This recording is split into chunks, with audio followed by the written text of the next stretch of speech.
Hello viewers, আসসালামু আলাইকুম।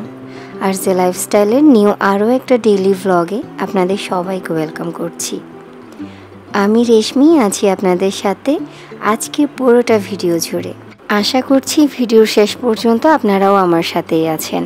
বরাবরের মতো আজকের ভিডিওটাও আপনাদের কাছে খুব ভালো লাগতে পারে। যদি ভিডিও ভালো লাগে তাহলে অবশ্যই আমার চ্যানেলটা সাবস্ক্রাইব করে দিবেন। আর যারা এই মুহূর্তে এই ভিডিওটি ক্লিক করেছেন তারা প্লিজ একটা লাইক দিয়ে তারপর কন্টিনিউ করবেন।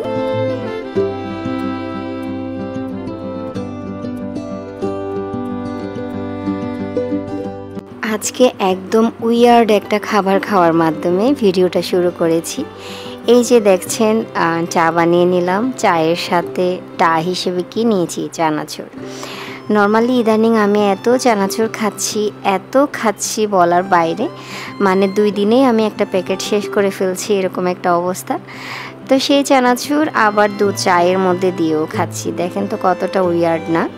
এটা কিন্তু এখনের অভ্যাস নয়, বেশ অনেক বছর আগে থেকেই এই অভ্যাসটা আমি এবং আমার বোনের মধ্যে আছে। মানে আমার আপু, আমার ইমিডিয়েট যে বড় আপু, সেও এরকম চায়ের মধ্যে চানাচুর ভিজিয়ে খায়, আমিও খাই।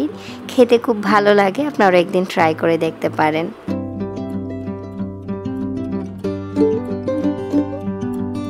ওই যে অনেক সময় হয় না, কেউ একজন কিছু খাচ্ছে দেখলে পরবর্তীতে সেটা নিজেরও খেতে ইচ্ছে করে।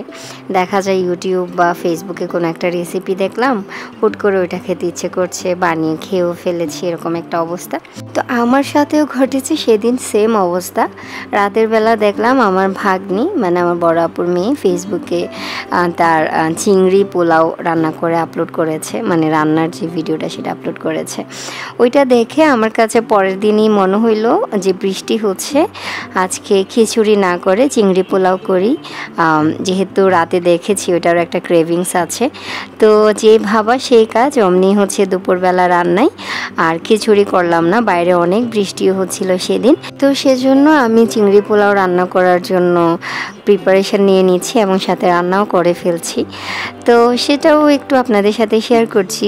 আমি আসলে খুব বেশি কোনো রেসিপি জানিও না, আমার অত এক্সপিরিয়েন্সও নাই, বাট যতটুকু আসলে পারি একদম ইজি ওয়েতে যে রান্নাটা করা যায় সেটাই আমি করি। তো মাঝে মধ্যে মনে হয় আমার মতো যারা অলস আছেন তাদের জন্য এই একদম ইজি রেসিপিগুলো খুব ভালো কাজে দিবে, সেজন্যই শেয়ার করা।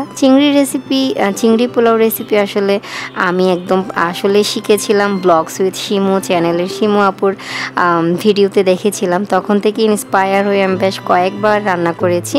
তো ওই দিন ভাগ্নি রান্না করেছে দেখে আমার আবারও ক্রেভিংস হলো, তো ওই দিন রান্না করলাম। একদম ইজি লাগে আমার কাছে এই রান্নাটা, বাট খেতে কিন্তু খুব ভালো লাগে, একটা রিচ ফুড হিসেবে খাওয়া যায়। ওই যে একদম প্রথমে চিংড়ি ভুনা করতে যা যা দিই সেগুলো দিয়ে চিংড়িটা ভুনা করে নিয়ে তারপরে হচ্ছে পোলাও রান্না করার জন্য যেভাবে করে চালটা একটু ভেজে নিই। তো চিংড়ি সহ চালটা সহ দিয়ে ভালো করে ভেজে নিলে ওটা অনেকটা ঝরঝরা যখন হয়ে আসে, তারপরে হচ্ছে যতটুকু চাল দিয়েছি তার ডাবল পানি দিয়ে, মানে গরম পানি দিয়ে, তারপরে হচ্ছে পোলাওটা ঠিক যেভাবে রান্না করে বা বিরিয়ানিটা যেভাবে রান্না করে ঠিক সেভাবে করে রান্না করে নিয়েছি। এই আর কি, একদম সিম্পল একটা রেসিপি, বাট খেতে কিন্তু খুব মজা। যখন রান্না করছিলাম তখনও মুষলধারে বৃষ্টি হয়ে যাচ্ছে বাইরে, যখন খেয়েছি তখনও, এবং খাওয়ার পরে অনেকক্ষণ পর্যন্ত বৃষ্টি ছিল, বিকাল পর্যন্ত। তো আসলে এরকম বৃষ্টির মধ্যে খিচুড়ি বলেন, পোলাও বলেন বা বিরিয়ানি বলেন, এরকম রিচ ফুডগুলো কেন যেন খেতে, গরম গরম খেতে খুব ভালো লাগে। তো জোহানের বাবা জানতো না, ওই জন্য হচ্ছে আমি ওকে বলিও নাই। বাসায় কিন্তু কোনো কোল্ড ড্রিঙ্কস ছিল না, তো পরেও বলল যে তুমি সারপ্রাইজ দেওয়ার জন্য তো কোল্ড ড্রিঙ্কস আনতে বলো নাই, এখন হচ্ছে খাওয়ার পরে কোল্ড ড্রিঙ্কসের ক্রেভিংস হচ্ছে, এটা খাওয়া উচিত। বাট আমি বললাম যে এটা যেহেতু সারপ্রাইজ দিতে চেয়েছি তোমাকে দুপুরবেলা ডিউটি করে এসে, যখন দেখবা এরকম বৃষ্টির মধ্যে একটা ভালো রান্নাবান্না করেছি খাওয়ার জন্য, তোমার তো একটা ভালো লাগলে তাই না, এই জন্যে আমি আর ওকে কোল্ড ড্রিঙ্কস আনতে বলি নাই। তো যাই হোক, আমি হচ্ছে চিংড়ি পোলাও তো আর একলা খাওয়া যাবে না, সাথে একটু সালাদ বানিয়ে নিচ্ছি, আবার পাশাপাশি হচ্ছে ডিম ভুনা করেছি, তারপরে আবার করলাম কি বেগুন ভাজা করেছি। এগুলা দিয়েই ওই দিনের খাওয়াটা খেয়েছি, এত ভালো লেগেছে বিশ্বাস করেন। সিম্পল এ রান্না, সিম্পল এ রেসিপি, খেতে এত দারুণ হয়েছিল, দেখে বুঝতে পারছেন খুব সুন্দর ঝরঝরা একটা পোলাও হয়েছে। তো সাথে আমি ছোট চিংড়ি বড় চিংড়ি একসাথে মিক্স করে দিয়েছিলাম, যেন প্রতিটা বাইটেই হচ্ছে ছোট ছোট চিংড়িগুলা আর কি মুখে লাগে। তো এই হচ্ছে আমাদের দুপুরে লাঞ্চের আয়োজন। কেমন লেগেছে আপনাদের কাছে আমাদেরকে কিন্তু কমেন্ট করে জানাতে ভুলবেন না, ঠিক আছে?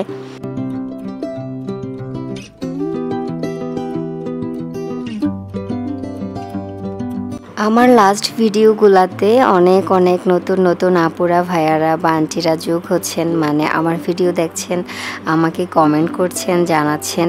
আমার কাছে এই ব্যাপারগুলো ভীষণ ভালো লাগছে। নতুন নতুন যারাই আমাকে ইদানিং দেখছেন, যদি আমার ভিডিও আপনাদের কাছে ভালো লাগে, এরকম ভিডিও আরও দেখতে চান, তাহলে প্লিজ আমার চ্যানেলটা সাবস্ক্রাইব করে দিবেন। যখন আপুদেরকে বা ভাইয়াদেরকে যখন বলি যে একটা লাইক দিবেন বা একটু সাবস্ক্রাইব করে দিবেন, তখন কিন্তু ঠিকই আসলে আপনারা দেন, বাট যখন মনে করিয়ে দেই না তখন কিন্তু আসলেই দেন না। আমি এটা খুব খেয়াল করে দেখেছি। তো যাই হোক, এই জন্যই ভালো করে মনে করিয়ে দিলাম।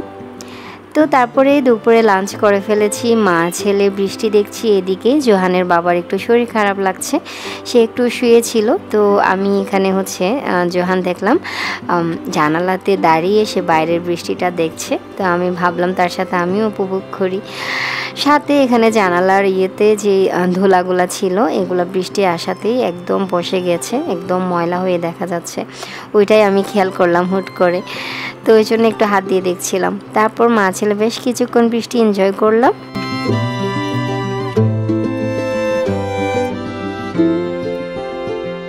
একে তো বৃষ্টি হচ্ছে, দ্বিতীয়ত জোহানের বাবার একটু শরীর খারাপ, সেজন্য সে সেদিন হচ্ছে চেম্বারে যায়নি।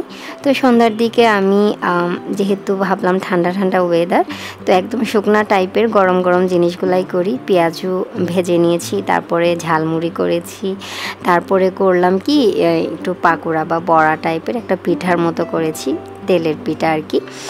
তো সাথে হচ্ছে পপকর্ন ভেজে দিয়েছি। বাবা ছেলে খুব সুন্দর একটা কোয়ালিটি টাইম স্পেন্ড করছে, কারণ সন্ধ্যার দিকে বা রাতের বেলা, মানে অনেকটা রাতে যেহেতু জোহানের বাবা চেম্বার থেকে আসে, তো জোহান খুব একটা সময় তার বাবাকে সন্ধ্যার দিকে পায় না। তো ওই দিন যেহেতু পেয়েছে, তারা বাবা ছেলে খুব সুন্দর একটা সময় স্পেন্ড করছে। আমার কাছেও জিনিসগুলা দেখতে খুব ভালো লাগছিল। যা যা আমরা খাওয়ার জন্য করেছি এগুলো আসলে জোহান খাওয়ার মতো না, তো ওর জন্য আমি একটা ডিম পোস্ট করে নিয়েছি, অল্প একটু চিনি দিয়ে, যেন খেতে ভালো লাগে। আর এদিকে আমার কিন্তু দুধ চা খেতে ইচ্ছে করছিল। জোহানের বাবার জন্য যেহেতু আমার রং চা করা লাগছে, তো আমি আমার জন্য রং চা করে নিয়েছি আর কি। তো আমাদের এই সুন্দর সময়টা একটু ক্যাপচার করে রাখলাম, আপনাদের সাথে শেয়ারও করে নিলাম।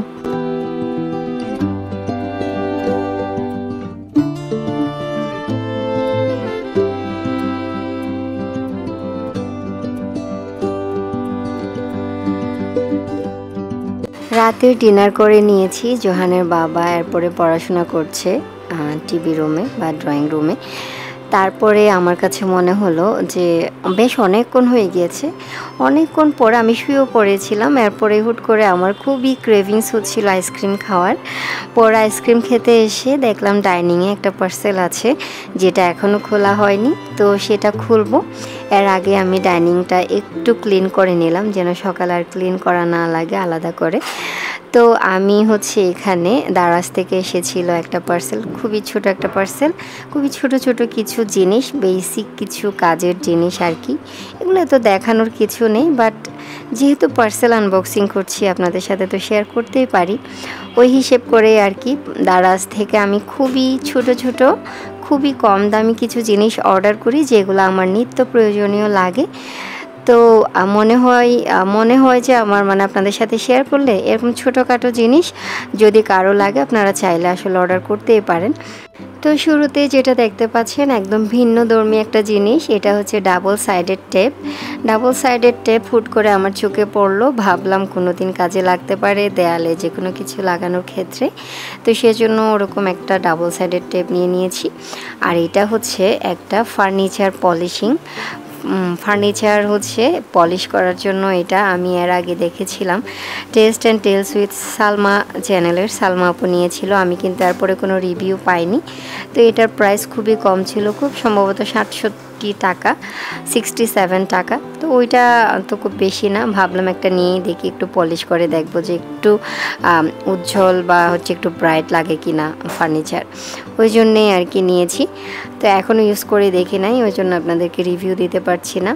আর এখানে নিয়েছি কিছু গার্ডেনিং টুলস, এগুলো আসলে সাইজে অনেকটা ছোট, তারপরে হচ্ছে মানে আরও বড় হলে মাটিতে যে টবগুলো লাগানো হয় মাটি ওখানের জন্য আর কি ইউজ করা যেত। বাট এগুলো যেহেতু ছোট, এগুলা ব্যালকনিতে বা ছাদে যে ছোট ছোট টবের মধ্যে গাছ লাগানো হয় সেই গাছের বা সেই টবের মাটি আলগা করে দেওয়ার জন্য বা সেরকম ছোট টবের মধ্যে গাছ লাগানোর জন্য এগুলা ইউজ করা যাবে। আমি অলরেডি ইউজ করেছি, আমার কাছে খুব কাজের মনে হয়েছে, কারণ টবের যেই মাটিগুলো আসলে কয়দিন পর পর আলগা করে দিতে হয়, না হলে তো পানি ভেতরে ঢুকে না, অথবা পানি জমে থাকে, তো গাছগুলো অনেক সময় দেখা যায় মারা যায়। তো সেজন্য গার্ডেনিং টুলসগুলো খুব ভালো বা খুব কাজের আর কি। আরেকটা কাজের জিনিস নিয়েছি, এটা হচ্ছে অলরেডি বক্সে যে পিকচার আছে সেখানে দেখতে পেয়েছেন যে এটা হচ্ছে সিঙ্কের মধ্যে যেই টেপটা থাকে আর কি, পানির টেপ, সেখানের মধ্যে এটা এভাবে করে লাগিয়ে দেওয়া যাবে। তো এটা হচ্ছে মেটালের, লাগানোর যে ইয়েটা ওটা হচ্ছে প্লাস্টিকের। আমি এখনও লাগাইনি, লাগানোর পরে ইনশাল্লাহ আপনাদের সাথে শেয়ার করব। এভাবে করে এখানে এটা লাগানোর পরে যদি ভিমবার, তারপরে হচ্ছে যেই আমরা হাঁড়ি পাতিল মাজার জন্য যে জালি ওগুলা রাখতে পারি আর কি, তো পানি ঝরে যাবে। যেহেতু সিঙ্কের উপরে রাখবো বা কলের সাথে লাগিয়ে রাখবো, পানি নিচে ঝরে যাবে, তো সুবিধা হবে আর কি। প্রাইসও বেশি একটা ছিল না, ওই জন্যে নিয়েছি। বললাম না আমার অনেক বেশি আইসক্রিমের ক্রেভিংস হচ্ছিল, তো সেজন্যে আপনাদেরকে পার্সেলটা দেখানোর পরে আমি আইসক্রিম নিয়ে বসে পড়েছি। এখন আইসক্রিম খেতে খেতে আপনাদের কাছ থেকে বিদায় নিতে যাচ্ছি। তো সবাই ভালো থাকবেন, নেক্সট ভিডিওতে আবারও দেখা হবে, আবারও কথা হবে। Till then take care and thanks for watching. আল্লাহ হাফিজ।